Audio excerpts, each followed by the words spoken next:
Welcome to my channel. Sit back and listen to the best true crime stories. Let's go.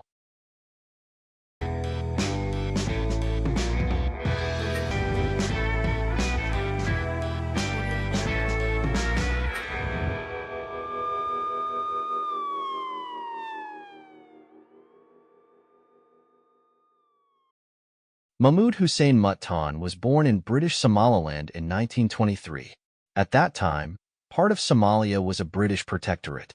Many natives from there as early as the late 19th century began arriving in Britain's major port cities as sea traders. Then the First and later the Second World War only increased this flow of migrants. They were mostly healthy young lads that Britain recruited to join the ships of the Navy. During World War II, Mahmood arrived as a merchant seaman on a ship in the Welsh capital Cardiff, where there was already a large diaspora of Somalis, mostly made up of hard-working young men. Mahmood Hussein Mattan managed to find work in the city, and so decided to settle in Wales, and settled in the Tiger Bay area. Today called Bute Town, it is a neighborhood in the south of Cardiff. It is located between the city centre and the docks, and at the time was one of the first multicultural communities in the United Kingdom, giving refuge to workers from more than 50 countries. The neighborhood was considered dangerous and crime-ridden, and it's not surprising that a kind of red light street formed there, where morally unencumbered women would meet dock workers looking to get some money. The writer Howard Spring of Cardiff, in his memoirs, described Tiger Bay as he remembered it in the time before the First World War. Narrow-eyed and macaroni, Indians and Levantines flopped about in the slightly sinister streets spilling out of Bute Street. Mazes of sailors' hostels, dubious inns, ship's merchants stinking of twine and tarpaulins. Children of the strangest colors, the fruits of terrible mésalliances, staggered half-naked through the streets. And the store windows were adorned with names representing every possible clan and class under the sun. Flags of all nations flutter on the facades of the houses. It was a dirty, stinky, rotten, and romantic neighborhood. An insult to society and an inspiration at the same time, and I loved it. Soon Mahmood met 17-year-old Laura Williams, a paper mill worker, and the young people began dating, spending time together on walks and at the movies. Laura was afraid that her parents would be against her relationship with a black migrant, and at first the couple kept it a secret. But not for long, because 3 months after they met, Mahmood and Laura got married. The newly married family faced the fact that they were scolded, called names, and even beaten whenever they appeared on the street or in a store together. Despite the fact that people in Tiger Bay supported each other and shared the hardships of working life together, Laura and Mahmood were unable to find a single landlord who would agree to rent them a place to live. Here we will make a digression to try to understand what the British attitude to interracial marriages was, because, you must agree, the fact of such obvious discrimination and aggression towards Laura and Mahmood's family in a country that today is almost ahead of the world in matters of human rights and freedoms, just some 70 years ago, is striking.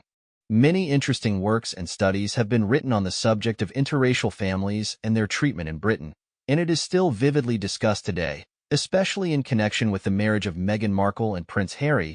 Children from mixed marriages and their parents are interviewed, surveys are conducted, and entire television series are created on the basis of it. However, one should not think that this topic is new to British society. Black slaves began to appear in Britain in the 16th century, and in the 17th and 18th centuries whole dynasties were formed, which became rich due to the labor of slaves on the plantations of Barbados and other Caribbean islands. Slaves were considered the property of the owner, and like other property, were listed in the inventory of the plantation and in the lists of inherited goods on the pages of countless wills. The Slavery Abolition Act of 1833 formally freed 800,000 Africans, then considered the property of their owners. Less well known, however, is the fact that the same act provided for monetary compensation for loss of property to the owners of freed slaves, compensation at taxpayers' expense. The government allocated £20 million for such compensation, and this amount was equal to 40% of all government spending in 1834. Needless to say, not only did the former slaves get nothing, but they had to work 45 hours a week for free for their former masters for 4 years after emancipation. As for marriages between the English population and the African race, Already in the works of Shakespeare we find examples of such unions, and in the course of time they became ubiquitous in the British Empire, and they were concluded in all classes of English society. But the fact that they existed does not mean that they were not frowned upon. However, if the people of high society were protected from human rumor and aggression by their money and status, people from the middle and lower classes, who entered into a relationship with a representative of another race, had a particularly difficult time. And although the British Empire had colonies and protectorates in different parts of the earth, and Chinese, Indians, Africans, and Caribbean people had long lived in its cities, marriages with another race had long been regarded in England as unacceptable because the empire was built on the idea of the superiority of the white race over others. Biologists, anthropologists published whole volumes and monographs, in which in the spirit of eugenics dictated the idea that when crossing white and black races, their offspring will inevitably be weaker than both parents, their genes will be broken, and they will be incapable of reproduction. There were, however, supporters that crossing the two races would produce offspring strong and hardy, borrowing all the best qualities from both parents, but their number was considerably less than the supporters of negative offspring, and their ideas were not so popular. In popular literature, a white man's bonding, or the creation of a family, with a member of another race was portrayed as something exotically erotic, attractive, but dangerous and ultimately tragic and destructive. Public opinion was also extremely negative toward interracial marriages. The children of such marriages, the so-called mulattoes, were seen as poor, destitute, in poor health, often sheltered in an orphanage. White crows, pariahs, incapable of life. We speak precisely of the mixture between white and black man, because mixing with close European peoples, such as Teutons, French, was not at all frowned upon. It's also worth noting that all this talk about the superiority of one race over another was conducted in Britain based on social status. People of color occupied high positions, could own huge estates and capitals, achieve heights in the arts. Marriages of the British establishment with Indian princesses were even seen as strengthening their positions in the Indian colony, and the king of some backward African country clearly had more social weight in the eyes of the British than a white, but penniless resident of the East End. It should be noted that white men who had intercourse with women of other races were treated more leniently than white women who had intercourse with Asians or Negroes. It was believed that for English men such interracial liaisons, although undesirable, were somewhat inevitable, because in the colonial countries of the British Empire lived and worked predominantly British men, there were far fewer English women than Englishmen, and a Briton's sexual needs, after all, were supposed to always be met in time. But the attitude towards English women who married, or had a relationship, with a member of another race, was extremely condemnatory. They were thought of as mothers first of all, helping the empire in giving birth and bringing up pure, strong offspring, the basis of the strength and splendor of the empire, and their cohabitation with other races was regarded as treason against the motherland, an extreme degree of unpatriotism, violation of the purity of the race. They were given all sorts of insulting nicknames and all sorts of contempt. It was believed that only fallen women of the lowest moral qualities and classes were capable of such behavior. The liaisons of English women with men of other races were thoroughly disturbed by the press and the authorities, to the point that such women were punished by deprivation of British citizenship. After World War I, in 1919, aggressive attacks on black migrants broke out in Britain's major port cities, including Cardiff. It was believed that the British, who had lost their jobs in the Navy due to the end of the war, saw Africans as claiming their jobs. As a rule, however, they were aggressive towards those Africans who had consorted or married white Englishwomen, so that if these outbursts of aggression were related to the difficult economic situation of the attackers, which had worsened after the war, and their belief that black migrants were taking their jobs, they practically only erupted into acts of violence where they were reinforced by the factor of sexual jealousy. In general, despite the long-standing presence in Britain of migrants from African and Asian countries, and the prevalence of unions between them and the white population, such marriages met with public protest and resentment as early as the middle of the last century. And while some children of mixed marriages who spent their childhoods in Tiger Bay and similar neighborhoods recall that they never felt discriminated against, and their childhoods were happy and identical to those of any British child at the time. It is clear that not everyone was so fortunate.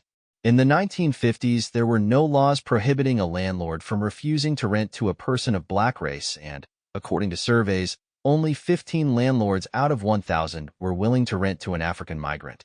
This environment led to Mahmood's young family having to live separately, with Laura continuing to live with her family and Mahmood renting with other immigrants. Apparently, the couple soon grew bored with this and decided to move to Hull, a city in England. Life seemed more bearable in their new place, and although they continued to suffer from the racial prejudice that prevailed in society in general, people in Hull seemed to be more tolerant of their family. The rise and growth of the economy was then going so fast that by the 1950s many cities in England were experiencing labor shortages, and this created a new wave of migrants. This made everyone even more used to people from different parts of the world living and working in England. Hull was similar to Cardiff in that it too had a busy port and plenty of work for hard-working, conscientious lads like Mahmood. There is no record in Hull's archives of exactly when Mahmood and Laura lived there, but according to Laura's recollections, it was 1948 to 1949. However, the young family failed to establish themselves in England, and when the company Mahmood worked for was disbanded, they returned to Cardiff and settled back in the Tiger Bay area. But again, they were not lucky enough to find shared accommodation, and the couple lived separately, although they had 3 sons by then. Laura and her children lived with her relatives on Davis Street, while Mahmood rented a room on the same street with other black migrants. But even though Laura lived separately, she was constantly ridiculed and humiliated by her neighbors because she married a black man. Mahmood, on the other hand, was an ambitious man who wanted to improve his family's well-being, and despite the prejudice he and his wife faced in the community, he hoped to work hard to change his circumstances and someday own a house in a good neighborhood. Lily Walpert was a 41-year-old single woman who, along with her family, owned a clothing store on Butte Street, which connects the Tiger Bay neighborhood to downtown. Lily was also known as a loan shark, informally lending money at interest. At approximately 8:15 p.m. on Thursday, March 6, 1952, her body was found in the store. The wounds on her throat, inflicted by what appeared to be a blade, proved fatal, and everything around her was drenched in blood. Surely whoever committed the crime must have been decently stained with blood as well. In addition, 100 pounds were missing from the store. The police arrived on the scene immediately, examined the body and noted that the murder weapon was missing from the scene, and proceeded to interview witnesses. The mother and sister of the murdered woman said that Lily usually closed the store around 8 p.m., but could serve customers later if necessary. Regular customers knew that all they had to do was ring the doorbell, and Lily would open the store at their service even after hours. The store adjoined directly to the Walpert family dwelling, and Lily's mother and sister were in the house at the time of the murder. That evening, Lily closed the store around 8:05 and was about to eat dinner with her family when the doorbell rang, and Lily's mother and sister saw her open the door to a dark-skinned man. Lily's niece then saw her talking to a dark-skinned man, presumably another man, standing on the doorstep of the store. Police thought the crime may have been committed by a worker from one of the many ships docked at Cardiff docks, so banned all vessels from leaving the port. Police then set about putting together a chronology of the crime and concluded that the last time Lily was seen alive was 8 p.m. At that time, there were 2 female customers in the store that she was serving. When questioned, one of them testified that she saw a dark-skinned man with a mustache hanging around outside and inside the store while the women shopped. Another witness, who lives next door to Lily Walpert, testified that she left her house around 8 p.m. and was walking toward the community center when she noticed Lily standing in the aisle of her store. It looked like she was about to close. They chatted for no more than a minute, and the girl continued on her way. A man driving past the store at around 8:17 p.m. saw the lights inside on and the door partially open, and the man who discovered the body arrived at the police at around 8:28 p.m. Taking all this information into account, the police concluded that the murder had been committed between 8 and 8:20, and now all that remained was to find the culprit.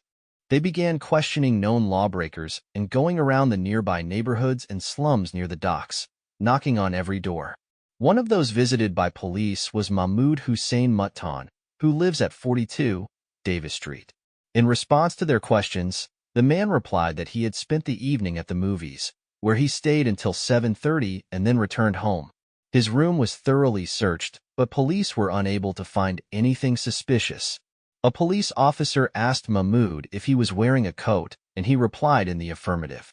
On examining his coat, it was noted that it was wet, and the police also noted that it had indeed rained that evening.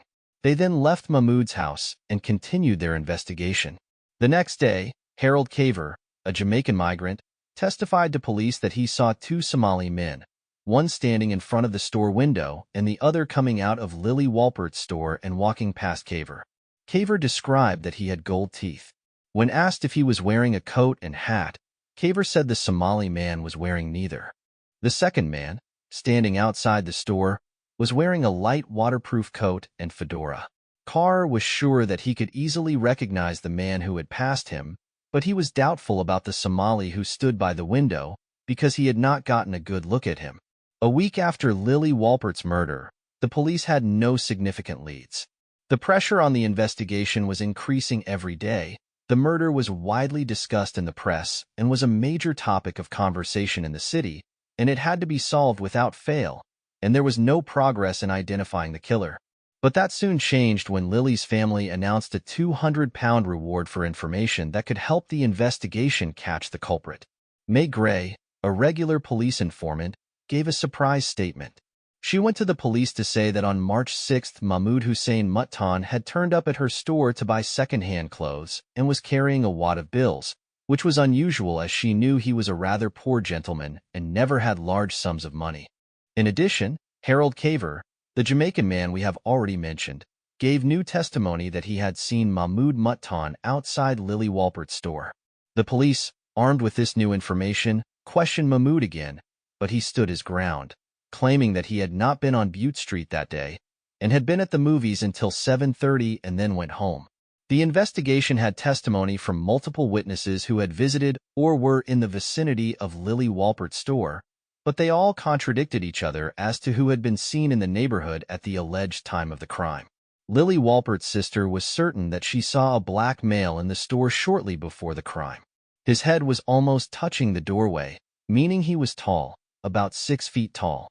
Anyway, the police went back to Mahmood Mattan's house again on March 15, 1952.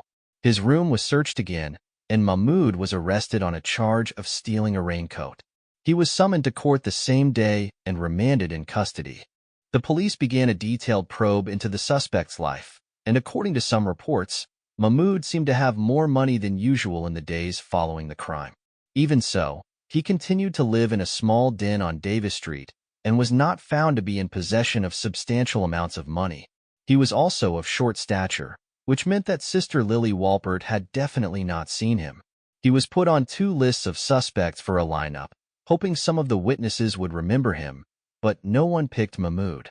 A 12-year-old girl told police she saw Lily Walpert open the store door for a tall, dark-skinned, mustachioed man just after the store closed.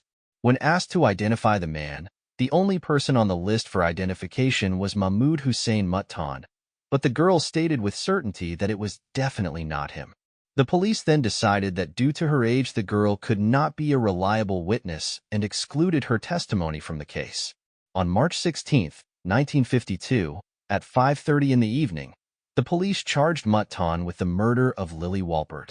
Their charge was based on the theoretical assumption that Mahmood had entered the store when Lily was busy with 2 female customers and hid, waiting for the customers to leave the store and Lily to ban him, and then attacked her. It was a bizarre theory with scant evidence. None of the witnesses saw Mattan outside or inside the store that day. Harold Caver, according to his first testimony, saw 2 Somalis, one with a gold tooth and no hat and coat, and one with a raincoat and hat. Lily's sister saw a tall, dark-skinned man, and all of these descriptions looked nothing like Mahmood Mattan. No one identified him during the lineup procedure. Evidence of a mustached man also contradicted Mattan's involvement, as Mahmood shaved clean. All the police had were 2 microscopic blood stains on Mahmood's shoes, which he had bought secondhand, and the conflicting testimonies of May Gray and Harold Caver. Mahmood Hussein Mattan's trial began in Swansea in July 1952, and lasted only 3 days. His English was far from perfect, but he was nevertheless not offered an interpreter either during the police interrogations or during the trial. The prosecution's case rested entirely on the testimony of witnesses who had allegedly seen the accused in the vicinity of Lily Walpert's store. The principal witness was Harold Caver, who testified to the police twice, and while on the first occasion he claimed to have seen 2 men, one with gold teeth without coat or hat, on the second occasion, after the bounty had been posted, he reported seeing Mahmood Mattan. However, police concealed the fact that Caver changed his statement after the family of the murdered woman offered a reward for information leading to the capture of the perpetrator, and Caver, along with May Gray, received the reward. Police also covered up the fact that 4 other witnesses, including a 12-year-old girl outside the store at the time of the crime, did not identify Mahmood. Numerous but conflicting eyewitness accounts were recorded during the trial. The police had no evidence that Mattan had committed the murder, despite repeated searches of his room. Nevertheless, the defense team did its job out of hand, and during the 3-day trial it often seemed as if instead of proving the defendant's innocence, it worked more for the prosecution. Mattan's attorneys did not bring a single witness to court, and even his wife Laura, who wanted to testify at trial in her husband's defense, was led to believe that her testimony would not be considered relevant in court. But Laura's mother came to court with a clear position. She testified that she had spoken to Mahmood at 8 p.m. on March 6, standing on the doorstep of her house number 8, Davis Street, which is 2 miles from Butte Street, meaning that there was no way Mahmood could have gotten to Lily Walpert's store by 8.15 or even 8.20.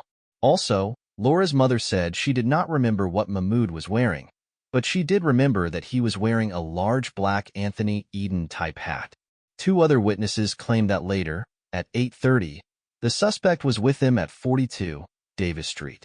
In closing argument, Mattan's attorney took the liberty of disparaging his client as a wild child of nature, a half-civilized savage, which may have biased the jury against Mattan rather than convinced them of his innocence.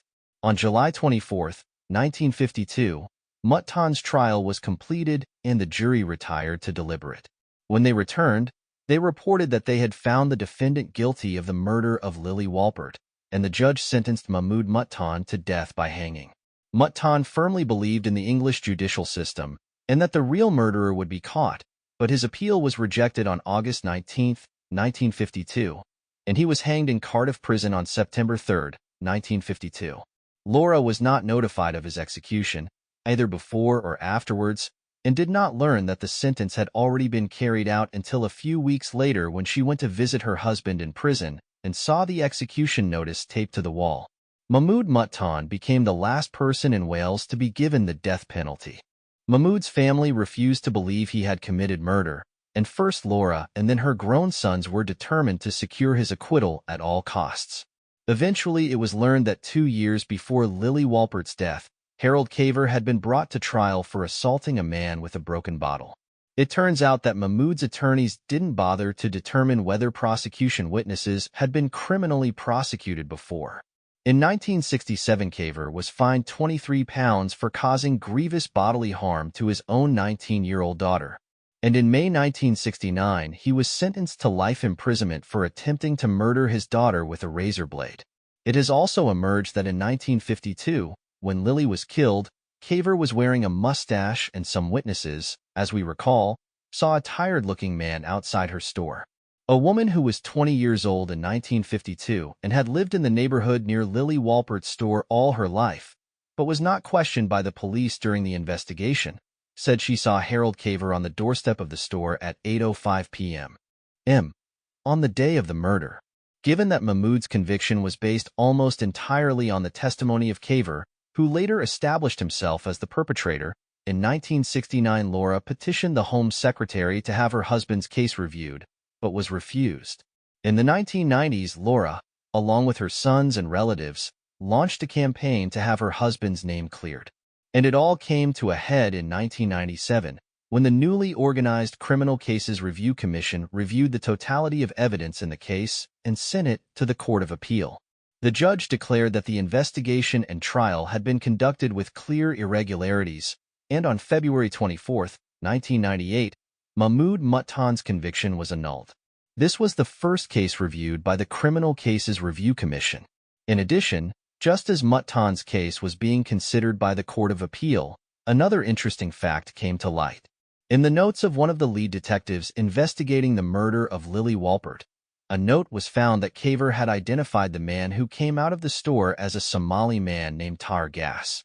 The man, indeed, had gold teeth inserted. Even more amazingly, it turned out that Gas was interviewed by police 4 days after Lily Walpert's murder, and he confirmed that he lived on Butte Street and that evening had passed her store 3 times, the last time around 8:10 to 8:15. In 1954, Gas was arrested on a charge of murdering a clerk, but was found not guilty by reason of insanity. He was diagnosed with schizophrenia and was haunted by hallucinations. The judge commented that the defendant was prone to violence against women and obsessed with knives. He was sent to a mental hospital for criminals, Broadmoor, but was released a year later and repatriated to Somalia. Mahmood's family were allowed to exhume his body and move it from Cardiff Prison to the Muslim part of Cardiff Cemetery. The epitaph on his tombstone reads, "Killed by injustice." It can also be translated as "killed by injustice," for justice in English is not only fairness but also justice. And its antonym, injustice, is not only injustice but also lawlessness. During her marriage and even after Mahmood's death, Laura was subjected to mockery and rudeness from the neighbors, being shouted at as a black man's doormat and similar nasty things. Her children were doubly discriminated against, both for being born of an interracial marriage and for being the offspring of a murderer. For years before her husband was rehabilitated, she struggled alone with the hardships of life, raising 3 children, putting up with the hostility of others. To the end of her days, however, she remembered Mahmood with warmth and love. He was a wonderful man. That was the best thing that happened to me. He was gentle. He loved this country, and he treated me like a human being, like a queen. Shortly after the verdict was overturned, the Home Office paid Laura and the children a compensation of £1.4 million. The prerequisite was that each of them would receive a portion of the money. Such compensation was the first in the United Kingdom to be paid to the family of a man hanged for a crime he did not commit. Laura died 10 years later, in 2008.